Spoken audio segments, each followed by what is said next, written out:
Hello every one.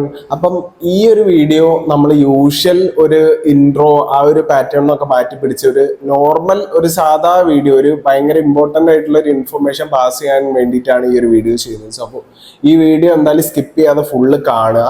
ഇത് നിങ്ങളെ watch hours കൂട്ടാനോ subscribers ആവാനോ അതിനു വേണ്ടി ചെയ്യുന്ന വീഡിയോ അല്ല.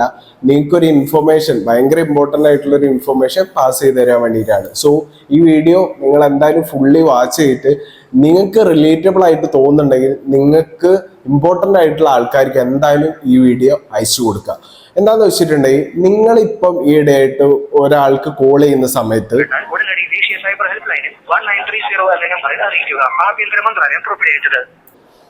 ഇത്തരത്തിലുള്ള ഒരു അനൗൺസ്മെന്റ് കേൾക്കുന്നുണ്ടാവും. ഈ അനൗൺസ്മെന്റ് കേൾക്കുന്ന സമയത്ത് നിങ്ങൾക്ക് ഈ കാര്യം അറിയോ അറിയാതിരിക്കോ ഇത് ഭയങ്കര അനോയിങ് ആയിട്ട് തോന്നുന്നുണ്ടാവും അല്ലെ.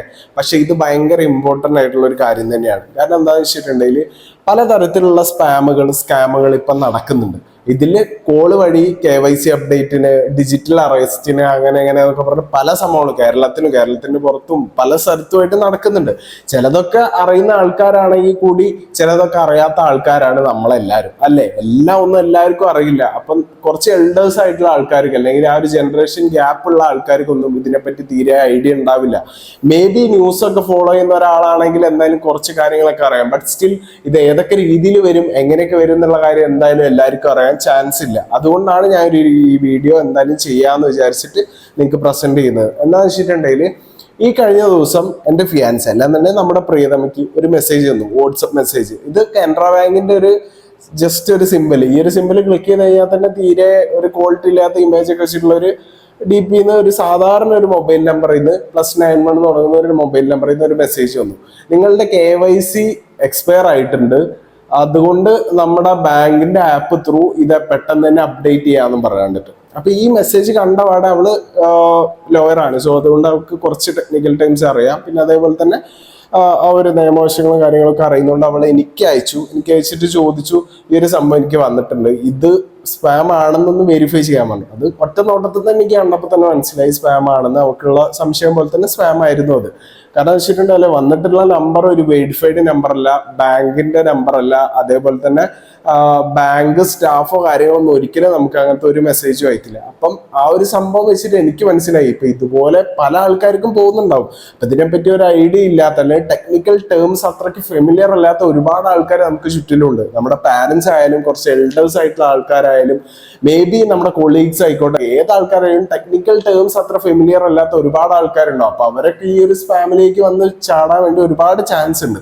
അപ്പൊ അതുകൊണ്ടാണ് ഞാൻ ഈ ഒരു വീഡിയോ ചെയ്യുന്നത്. അപ്പം മേ ബി നെക്സ്റ്റ് സ്റ്റെപ്പ് അവളിപ്പം പാനിക് ആയിട്ട്, അല്ലെങ്കിൽ ഇതിനെപ്പറ്റി അറിയാത്ത ഒരാൾ പാനിക് ആയിട്ട് പോയിട്ട് ഇതിനിപ്പോ എന്താ ചെയ്യേണ്ടതെന്നുള്ള രീതിയിൽ അവരുടെ അടുത്ത് ചോദിച്ചാൽ അവർ നേരെ നെക്സ്റ്റ് സ്റ്റെപ്പ് ആയിട്ട് ഒരു APK അയച്ചു കൊടുക്കും. ഇതൊരു ഫിഷിംഗ് ആണ്. ഫിഷിംഗ് എന്ന് വെച്ചിട്ടുണ്ടെങ്കിൽ നമ്മുടെ ഡാറ്റ ഫോൾസ് ഇൻഫർമേഷൻ വെച്ചിട്ട് ഒരു ലിങ്ക് വഴി എന്തെങ്കിലും ത്രൂ കളക്ട് ചെയ്യുന്നതിനാണ് ഫിഷിംഗ് എന്ന് പറയുന്നത്. ഇതിപ്പോ ഇവിടെ ഒരു APK അയച്ചു തന്നാൽ അത് ജസ്റ്റ് ഒരു മാസ്കിംഗ് ലെയർ ഉണ്ടാവും.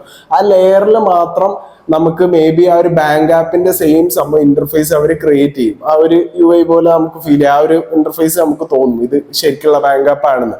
അപ്പൊ അതിൽ നമ്മൾ മൊബൈൽ നമ്പർ അടിച്ചു കൊടുക്കും. അതായത് നമ്മുടെ ബാങ്ക് അക്കൗണ്ടായിട്ട് ലിങ്ക് ചെയ്തിട്ടുള്ള മൊബൈൽ നമ്പർ അടിച്ചു കൊടുക്കും. OTP വരും, OTP അടിച്ചു കൊടുക്കും.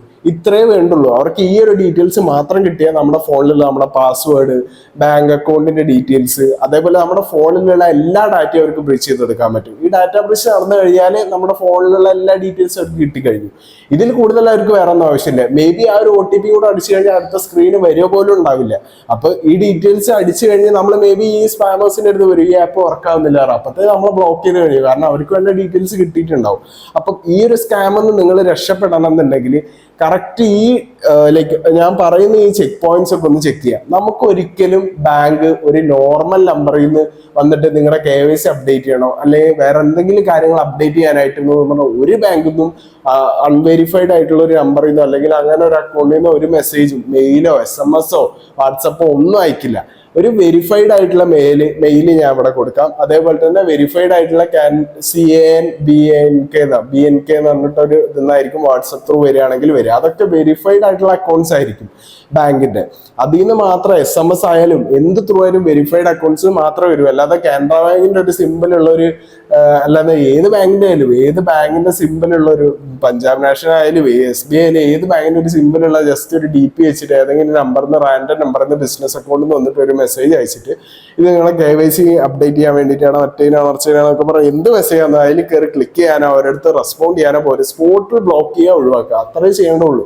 അപ്പം ഈ ഒരു ചെക്ക് പോയിന്റ്സ് ആദ്യം ചെക്ക് ചെയ്യുക. അതായത് വെരിഫൈഡ് ആണോ, നമ്പർ ആണോ, അല്ലാന്നുണ്ടെങ്കിൽ ബിസിനസ് അക്കൗണ്ട് ആണോ, എന്തായാലും ഒഴിവാക്കുക.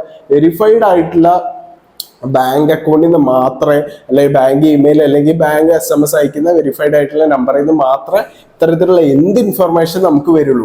ഈ ഒരു ഇൻഫർമേഷൻ എന്ന് വെച്ചിട്ടുണ്ടെങ്കിൽ നമുക്ക് റെലവെന്റ് ആയിരിക്കും. അതായത് KYC അപ്ഡേറ്റ് ചെയ്യാനായിട്ടുണ്ട്. ഇതൊരു 60 days ഒക്കെ ടൈം തരും. ആ 60 days നമ്മളെ KYC അപ്ഡേറ്റ് ചെയ്യണമെന്നുണ്ട്. ഇനി അപ്ഡേറ്റ് ചെയ്യാൻ വിട്ടുപോയാലും നമ്മളെ അക്കൗണ്ട് ജസ്റ്റ് ഫ്രീസ് ആവും.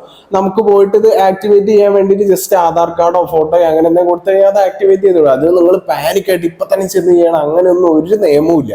സോ അതേപോലെ ഇമെയിൽ ത്രൂ ആയാലും SMS ത്രൂ ആയാലും എന്തായാലും നമ്മൾ പാനിക്കായിട്ട് ഒരു ഡിസിഷൻ എടുക്കുന്നത് ഏറ്റവും തെറ്റായിട്ടായിരിക്കും നമ്മൾ എടുക്കുന്നുണ്ടാവും. സോ ഇത്തരത്തിലുള്ള മെസ്സേജ് ആയാലും SMS ആയാലും നിങ്ങൾ എന്തായാലും അവെയർ ആയിരിക്കും. അതിന് വേണ്ടിയിട്ടാണ് ഞാൻ ഈ ഒരു വീഡിയോ ചെയ്യുന്നത്. സോ ഞാൻ പറഞ്ഞ പോലെ ഈ ഒരു വീഡിയോ നിങ്ങളുടെ എൽഡേഴ്സിനും നിങ്ങൾക്ക് ഇമ്പോർട്ടൻ്റ് ആയിട്ടുള്ള എല്ലാവർക്കും ഷെയർ ചെയ്ത് കൊടുക്കുക.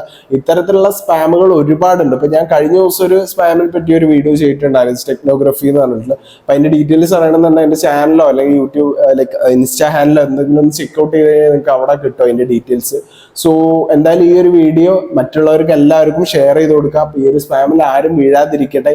ഇൻ കേസ് നിങ്ങൾ അതിൽ വീണ് പോയിട്ടുണ്ട്, അങ്ങനത്തെ എന്തെങ്കിലും ഒന്ന് റെസ്പോണ്ട് ചെയ്തിട്ടുണ്ട് എന്നുണ്ടെങ്കിൽ ഓൺ ദ സ്പോട്ടിൽ ഈ ഒരു നമ്പറിലേക്ക് കോൺടാക്ട് ചെയ്യുക. കോൺടാക്ട് ചെയ്തിട്ട് നിങ്ങൾക്ക് എന്താണോ സംഭവിച്ചത് ആ ഒരു കാര്യം പറയാം. ഇനി ഈ ഒരു സംഭവം നിങ്ങൾക്ക് ഇതേപോലെ മെസ്സേജ് ആയിട്ട് വന്നിട്ടുണ്ടെങ്കിൽ ഞാൻ റിപ്പോർട്ട് ചെയ്ത പോലെ സൈബർ ക്രൈമിന്റെ ആ ഒരു സൈറ്റിൽ കയറിയിട്ട് ഗവൺമെന്റ് ആ സൈറ്റിൽ കയറിയിട്ട് നിങ്ങൾക്ക് ഇത് റിപ്പോർട്ട് ചെയ്യാം. കാരണം ഈ നമ്പർ നിങ്ങൾക്ക് ഫിഷിങ് വന്നിട്ട് അല്ലെങ്കിൽ ഇങ്ങനെ ഒരു സംഭവം നിങ്ങൾക്ക് നടന്നിട്ടുണ്ടെന്ന് ബാക്കിയുള്ളവരോട് അറിഞ്ഞു കഴിഞ്ഞാൽ തെറ്റായിട്ടുള്ള സംഭവം എന്നല്ല, എല്ലാവർക്കും സംഭവിക്കാം. മേ ബി ഒരു മിസ്റ്റേക്ക് ഫുള്ള് സംഭവിച്ചായിരിക്കാം. ഇത് ബാക്കിയുള്ളവർക്ക് വരാതിരിക്കാൻ നിങ്ങൾ എന്ത് ചെയ്യുക, ഇത് റിപ്പോർട്ട് ചെയ്ത് കഴിഞ്ഞാൽ ആ ഒരു നമ്പർ സ്പാമേഴ്സിനെ മനസ്സിലാക്കിയിട്ട് സൈബർ സെല്ല് അത് ട്രേസ് ചെയ്ത് കണ്ടുപിടിച്ചിട്ട് അതിന്റെ ഓണറിനെ കണ്ടുപിടിച്ചെടുക്കുക. അങ്ങനെ സ്പാമേഴ്സിനെ നമുക്ക് കുറച്ച് കൊണ്ടുവരാൻ പറ്റും. സോ ഈ ഒരു കാര്യം എന്തായാലും അവെയർ ആയിരിക്കുക, മറ്റുള്ളവർക്ക് കൂടെ ഇൻഫർമേഷൻ ഷെയർ ചെയ്ത് കൊടുക്കുക. ആൻഡ് ഇതുപോലത്തെ ഇൻഫോർമേറ്റീവ് വീഡിയോസിന് എൻ്റെ ചാനൽ സബ്സ്ക്രൈബ് ചെയ്ത് വെക്കുക, ബാക്കിയുള്ളവർക്ക് ഷെയർ ചെയ്ത് കൊടുക്കാനും മറക്കരുത്. ഓക്കെ.